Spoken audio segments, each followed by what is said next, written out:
Hi, hope your day is going well, and it's good to be here again with you as we continue working our way through the Gospels. We have a number of accounts today in our readings, and so I'm going to go through them real quick. And there are actually a couple of interesting little things that I hadn't really thought of before that I'd like to share with you in the reading today. And of course, first of all, we have the accounts in Luke chapter 7 and Matthew chapter 8 about the Roman centurion.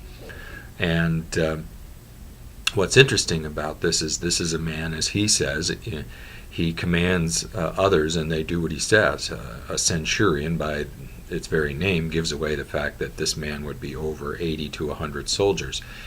Also, Jesus makes a point of talking about his faith, and that's really important because obviously this man is a Gentile. He is not a Jew, and yet Jesus compares his faith favorably to any Jew. And so the other thing I think that's pointed out here is, as this man says, all he has to do is say the words and his people follow him.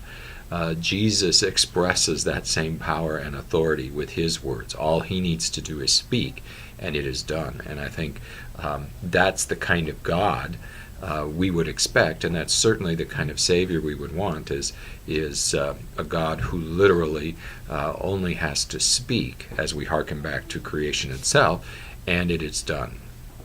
The next account in Luke chapter 7 is about the widow of Nain and her son. Remember, Nain is located about 20 miles southwest of Capernaum.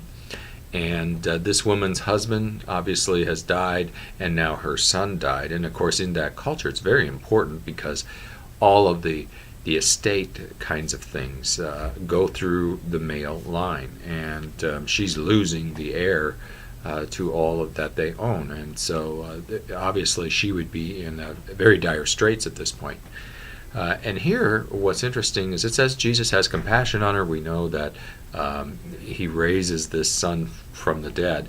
That word compassion, literally in the Greek, in fact, the word's got like 10 letters in it, and there many times there's like 3 or 4 consonants together, and it's like hard to pronounce. If I knew Greek, I probably could, but what's interesting is it literally means his gut moved. And his gut moved, he acted then. And what it shows is, number one, God, Jesus, is displaying here, as we said, the power and the authority to conquer every foe, even death itself, which is very important for our salvation, isn't it? The other thing it's interesting is this whole idea of his gut moved. He didn't always coolly calculate out every decision. Here was a case where he comes upon this scene and has compassion. He was emotionally wrenched by what he saw, and the tears and the weeping of this woman, and responded to her need. And I think that becomes an example for us as we live our lives. Do we respond in that same way? Are we moved when we see the needs of others?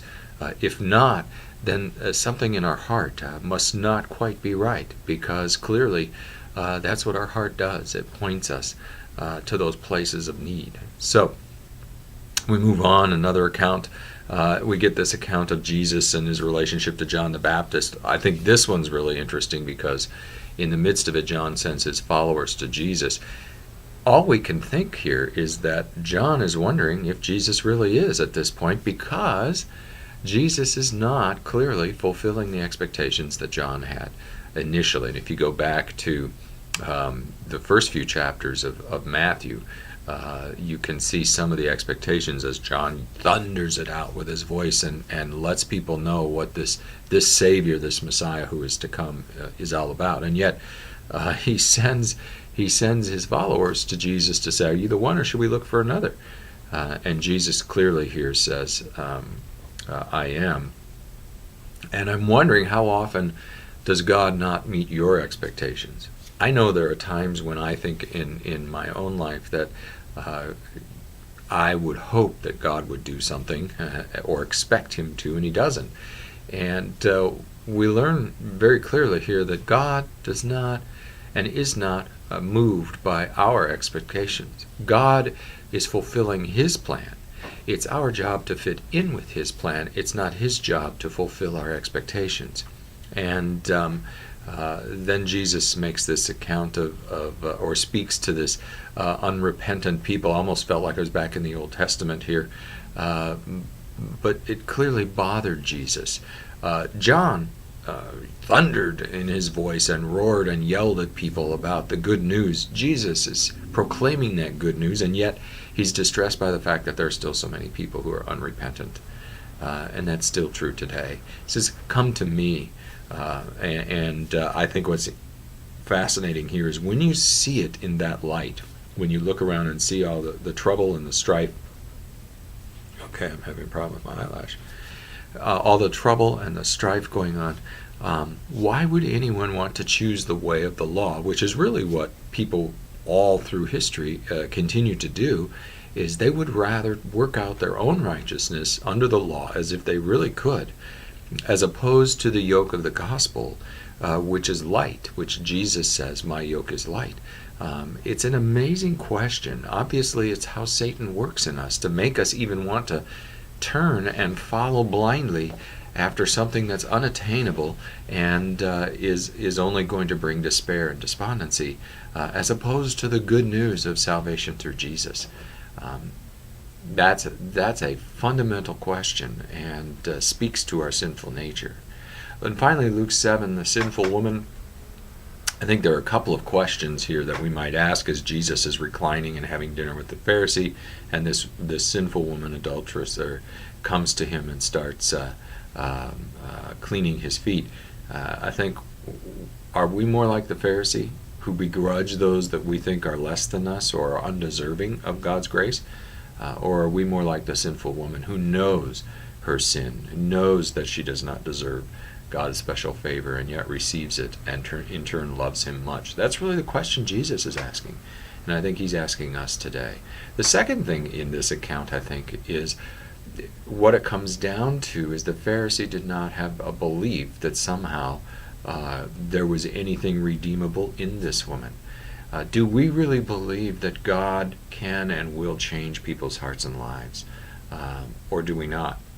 Answering that question has much to do then with how we're going to act toward other people. If we think God's grace is only meted out to certain people based on somehow still based on how good they are, then we're going to have a view of other people that's always comparing and seeing if they measure up. As opposed to, if we really believe that God is about the business of redeeming the lost and can do it with anyone in any situation, we're going to treat everyone as if they were special. And of course, that's what God would have us do. So today, all of these things point to me in the direction of a heart issue. What's in your heart will affect how you treat and act towards other people, whether it's a soldier who cares for his men, whether it's unrepentant people who continue to follow the law, whether it's people burdened with all sorts of problems, and we in our hearts feel compassion for them. Do our guts move for them? And finally, do we really believe in our heart of hearts that God has a place for all in his kingdom?